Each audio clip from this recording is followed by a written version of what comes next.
Ini adalah laptop serba bisa. Buat kerja bisa, buat editing content creating bisa, buat nyalek yang pengen berkuasa juga bisa. Soalnya spesifikasi dan performa laptop ini bikin kinerja luar biasa. Dan kalau dilihat dari harganya juga nggak bikin putus asa. Ya udahlah ya, nggak usah kebanyakan rekayasa. Selamat menonton, budak penguasa.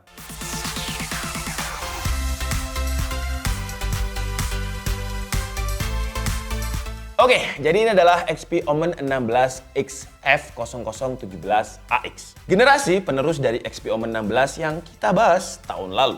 Upgrade-nya gila-gilaan. Dan saya berani jamin untuk Omen by XP 16 ini di kelas harga yang sama, spesifikasi yang diberikan itu paling worth it kalau kita bandingkan dengan brand lain. Kalau XP Omen 16 yang kita bahas tahun lalu, prosesornya dia pasti pakai Ryzen 7 5000 series, RAM-nya 16GB, DDR4, storage-nya 512GB, layarnya pun juga masih Full HD, dan yang sekarang, wah, upgrade-nya gila. Untuk prosesornya dia pakai Ryzen 9 7940HS yang arsitekturnya ini udah Zen 4 dan fabrikasinya udah 4 nanometer. High series dan 7000 series paling baru dengan bus clock-nya itu sampai 5,2 GHz, 16MB L3 case dengan 8 core, 16 thread. Terus untuk GPU-nya udah pakai Nvidia RTX 4070 laptop GPU 8GB GDDR6 dedicated, RAM-nya 32GB DDR5 dengan speed 5600 MHz. Storage-nya, storage-nya ini gila sih ya.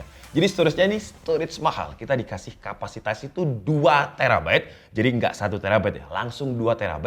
NVMe Gen 4 yang speednya 2 kali lipat lebih kencang dibanding NVMe Gen 3 yang hampir 7000 Mbps. Dan yang menarik, walaupun udah 2TB, tapi XP masih ngasih kita M.2 slot yang kosong. Jadi kalau kalian ngerasa 2TB ini kurang, masih bisa upgrade lagi. Kalau untuk memori RAM, karena dia DDR5 bukan LPDDR5, kita juga bisa upgrade sampai 128GB. Tapi menurut saya 32GB ya udah cukup lah. Saya nggak usah sebut brandnya, kalian cari aja di e-commerce dengan spesifikasi yang sama yang diberikan sama XP Omen 16 ini. XP pasti lebih murah, setidaknya ketika video ini saya buat.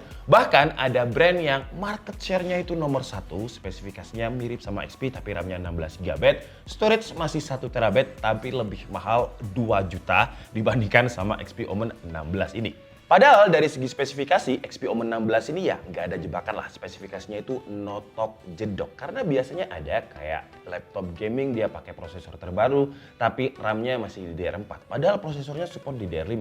Itu yang biasanya saya sebut dengan jebakan Batman.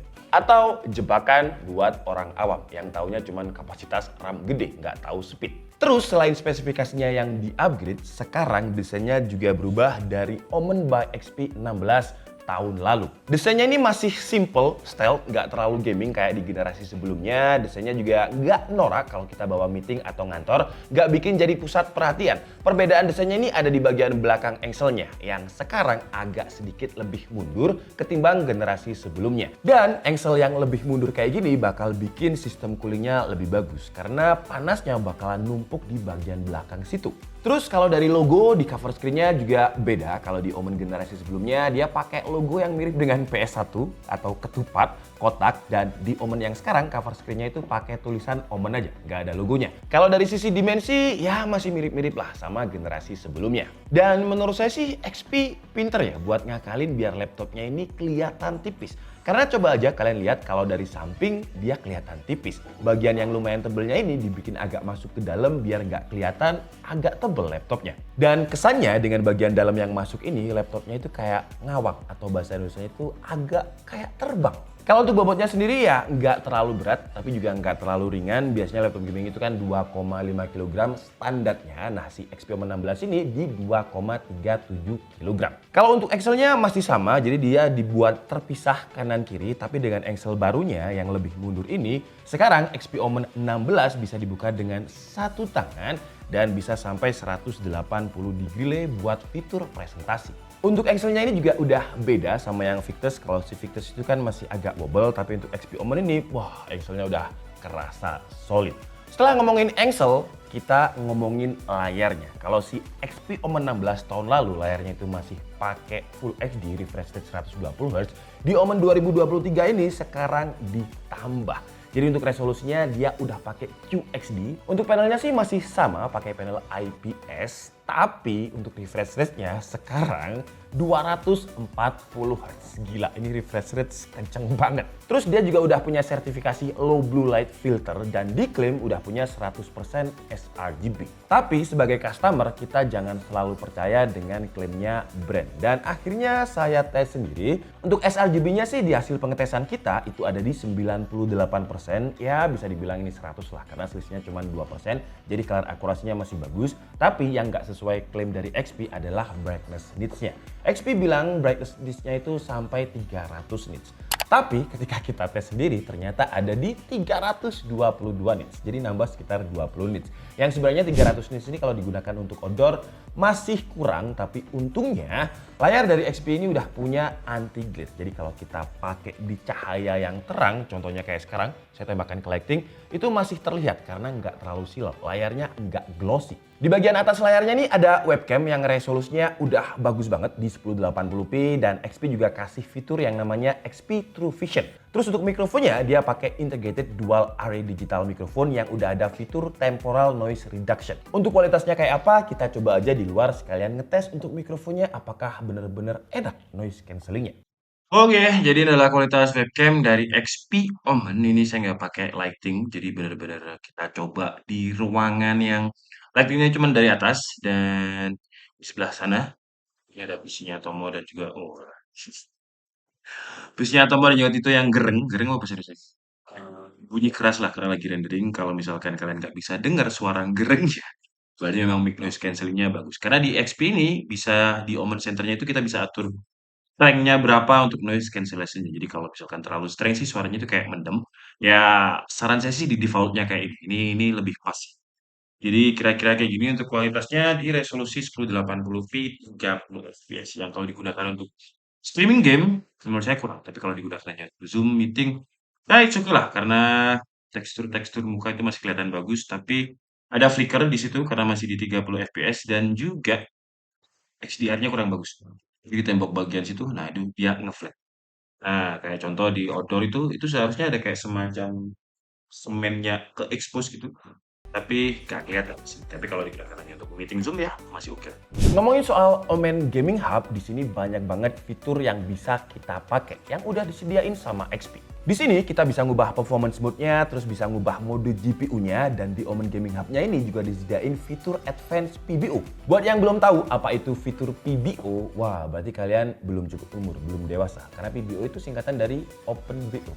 Beda ya, PBO di XP ini adalah singkatan dari Performance Boost Overdrive. Yang gunanya ya buat tuning-tuning atau overclock si CPU-nya. Sekarang langsung aja kita tes performa dari XP Omen 16 dengan Ryzen 7000 series terbarunya dan RAM DDR5 yang kencengnya ini. Tapi disclaimer dulu, untuk tes ini kita pakai settingan Power Mode Performance dan thermal controlnya kita set di max di Omen Gaming Hub-nya. Dan untuk tes-tes yang butuh GPU kayak 3D Mark, editing, dan gaming kita tambahin settingan di GPU switchernya buat ke discrete. Jadi biar di-lock di RTX 4070-nya. Dan hasilnya di Cinebench R15 skenario rata kanan dengan laptopnya kondisi dicolok. Untuk single core dia dapat skor itu 275. Kalau untuk multicore-nya stabilnya itu di kisaran 2700 dan 2800 poin.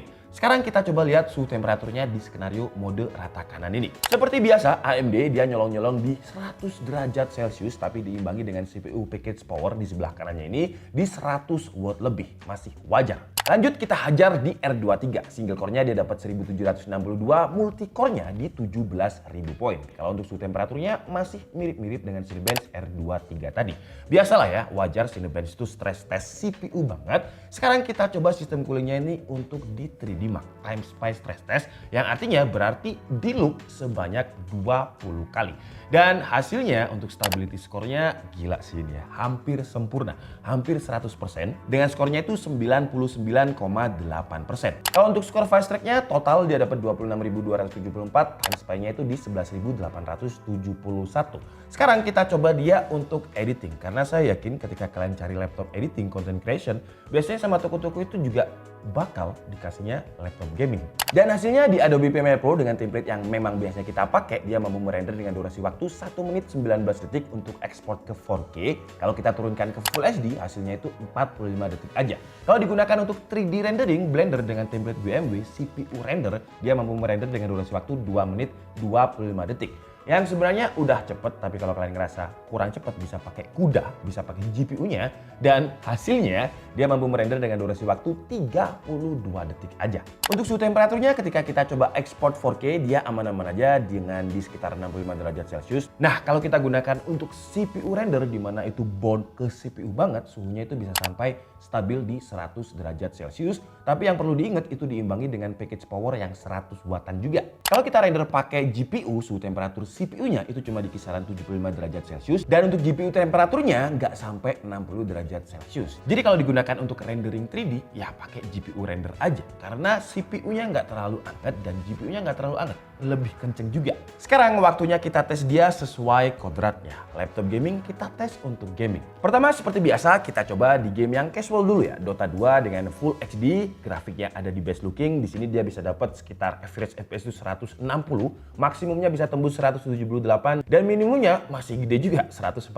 FPS. Game kedua kita coba di Valorant. Valorant resolusi Full HD, grafiknya ada di high dan dia bisa dapat average FPS 228 FPS, maksimum 249, dropnya di 154 FPS. Lanjut kita coba di game AAA Valhalla dulu dengan grafiknya ultra high dan dia dapat average FPS 98, maksimumnya 123, dropnya cuma di 76 FPS. Far Cry 5 kita coba di grafik ultra, average FPS dia bisa dapat 112, maksimum 140, dropnya cuma di 59 FPS. Sekarang kita coba di game-game yang support dengan ray tracing. Kita coba Watch Dogs Legion dulu dengan grafik very high, DLSS-nya ada di quality, ray tracing ada di medium dan hasilnya untuk average FPS dia dapat 88, maksimum bisa 99 FPS, dropnya di 78 FPS. Cyberpunk dengan settingan yang sama kayak Watch Dogs, dia bisa dapat average FPS 81, maksimumnya 96 FPS, dropnya itu cuma di 59 FPS. Angka yang masih sangat aman untuk dimainkan. Untuk suhu temperaturnya juga masih aman-aman aja dengan Dota 2 itu di kisaran 70 derajat Celcius, tertingginya Far Cry 5 cuma di 88 derajat Celcius. Valorant game yang CPU bond banget itu juga di bawah 80 derajat Celcius. Valhalla di bawah 90 derajat Celcius. Game-game yang support ray tracing kayak Watch Dogs dan juga Cyberpunk itu di kisaran 90 derajat Celcius. Dan sekarang setelah kita benchmark sintetis, terus kita coba game suhu permukaannya ini kita rasa udah anget. Gak anget-anget sebenarnya, jadi ngetes ini lumayan lama karena kita nyari suhu permukaan terpanasnya. Gak dapat karena memang sistem coolingnya dengan Excel yang barunya ini bagus. Untuk suhu tertingginya dia itu cuma di 32,2 derajat Celcius. Untuk tombol WASD, tombol yang sering kita pakai untuk ngegame itu cuma di 30 derajat Celcius. Jadi anget aja enggak. Sebagai bonus kita juga kasih tambahan benchmark untuk office. Siapa tahu kalian izin ke istri atau ke orang tua untuk productivity, tapi belinya laptop gaming. Dan kalau kita gunakan di PowerPoint, kita ekspor PowerPoint 150 slide ke PDF, dia bisa cuma 6 detik aja. Gila, ini kenceng. Untuk Excel dengan randomize data yang gede banget cuma 38,53 detik. Oh ya, minusnya dengan suhu yang adem tadi karena kita set fan boost-nya itu di max, suara kipasnya lumayan kayak pesawat, berisik. Dan kalau kalian putuskan untuk pakai laptop gaming ini tapi dibuat kerja kantoran, input device-nya kalau Omen sih udah enak banget ya. Keyboardnya enak, tactile-nya dapet, keyboardnya juga udah RGB backlit dengan 4 zona, terus punya fitur 26 key relover anti key ghosting yang gunanya kalau misalkan kalian main game Dota 2 atau sesuatu yang butuh input device bersamaan, itu bisa keregister secara bersamaan juga. Dan buat yang suka dengan tabulasi data, keyboardnya ini juga udah full size, lengkap dengan numpad. Kalau untuk trackpad-nya sih sebenarnya dia udah responsif, ukurannya juga pas, nggak kebesaran dan nggak kekecilan, feel-nya smooth. Tapi kalau diklik menurut saya masih ya kurang solid. Sayangnya di situ. Nah biasanya brand lain ketika spesifikasinya udah bagus, nggak ada jebakan Batman, tapi dari sisi lain dikasih jebakan kayak konektivitas. Karena dengan alasan biasanya ya Wi-Fi 6 berapa orang sih yang punya Wi-Fi 6, jadi kita nggak kasih Wi-Fi 6. Tapi di XP Omni ini enggak, dia langsung kasih kita Wi-Fi 6E dengan Bluetooth yang juga udah Bluetooth terbaru versi 5.3. Kalau untuk portnya sih juga bisa dibilang lengkap banget, dia punya dua USB Type A 5 gigabit per second, terus juga ada dua USB Type C yang speednya 10 gigabit per second, support dengan port delivery dan juga DisplayPort. Terus ada HDMI 2.1, input LAN dan audio jack combo. Sekarang kita bahas baterai. Tapi nggak enaknya laptop yang high performance, laptop gaming kayak gini, karena dia haus akan daya, kapasitas baterainya sebenarnya gede ya, 83 Wh. Tapi ketika kita tes video playback 1080p, brightness-nya 50%, volume 20%, dia cuma bisa tahan sekitar 5 jam 20 menit. Kalau kita pakai browsing Wi-Fi, sekitar 4 jam 10 menit. Ya ini wajar sih ya kenapa baterainya nggak seawet laptop tipis. Karena ini kan dia ada discrete GPU-nya yang RTX 4070 yang TGP-nya 100 watt lebih. Saran saya kalau pengen baterainya lebih awet ya di switch aja ke IGP atau Integrated Graphic Card. Karena sebenarnya untuk si Ryzen 9 7940HS ini adalah prosesor yang biasanya ada di laptop tipis yang dia kenceng tapi efisien. Tapi untungnya waktu pengecasannya lumayan cepet ya, karena adapternya memang gede 280 watt dan 0 ke 100% ngecasnya itu cuma butuh waktu 2 jam 16 menit. Lumayan kenceng. Untuk fitur lain, audionya Omen by XP ini udah pakai Bang & Olufsen, di Victus juga pakai Bang & Olufsen, kayaknya hampir semua laptop XP itu pakai Bang & Olufsen di kelas-kelas flagshipnya. Dan untuk kualitas suaranya sih ya udah oke banget lah, udah imersif, nggak cuma asal treble dan mid aja.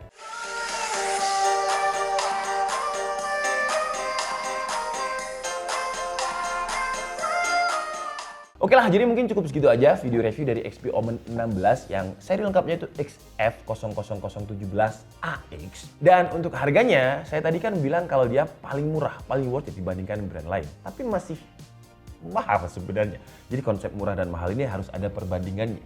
Untuk harganya dia di kisaran 35 juta rupiah. Yang sebenarnya dari sisi nominal dia mahal. Tapi kalau kita bandingkan dengan kompetitornya yang punya spek yang lebih rendah, kompetitornya itu sekitar 37 juta rupiah. Jadi dengan spek seperti ini, XP Omen 16 ini sebenarnya paling murah. Tapi dari segi nominal mahal. Tapi dengan harga segini masih pantas banget sih ya. Karena dengan harga segini kita udah dapat Ryzen 9 7940HS, grafik cardnya pakai RTX 4070, RAM-nya 32GB dengan DDR5, kenceng, storage-nya 2TB Gen 4, speed-nya 6000 Mbps. Dan di harga 35 jutaannya ini seperti biasa kita udah dapat Windows 11, terus juga ada OHS 2021 dan yang menarik juga udah ada headset gaming dari HyperX. Dan pastinya karena ini adalah barang resmi ya, bukan barang PI, jadi ada garansi ADP atau Accidental Damage Protection dari XP selama 2 tahun. Jadi kalau misalkan laptopnya kebakar, konslet atau rusak karena human error, XP masih bakal cover 100% gratis, nggak ada biaya. Layar dari laptopnya juga udah pakai panel IPS, resolusinya QHD, refresh rate-nya kenceng 240Hz, enak buat ngedit, buat main game, buat nonton, entertainment, enak. Desainnya juga nggak norak, upgrade dari sebelumnya. Kalau desain kan preferensi, tapi saya lebih suka yang ini sih ya, terlihat lebih style dan angle-nya sekarang lebih proper. Yang jadi performanya tadi stabil, sistem coolingnya lebih dingin. Tapi ada beberapa aspek yang menjadi saran saya ke depan buat XP. Contohnya kayak webcam. Webcamnya memang udah 1080p 30fps tapi di harga 30 juta up kayak gini, kalau misalkan dikasih 1080p 60fps, menurut saya akan lebih baik. Untuk touchpad memang secara feel dia udah smooth, udah responsif, tapi saran saya ke depan kalau travel distance-nya dibikin lebih pendek, biar lebih kerasa solid gitu. Jadi pas diklik itu nyaman. Dan ini saran buat kalian sih ya, bukan buat XP. Karena kipasnya ini lumayan berisik kalau kita set di max.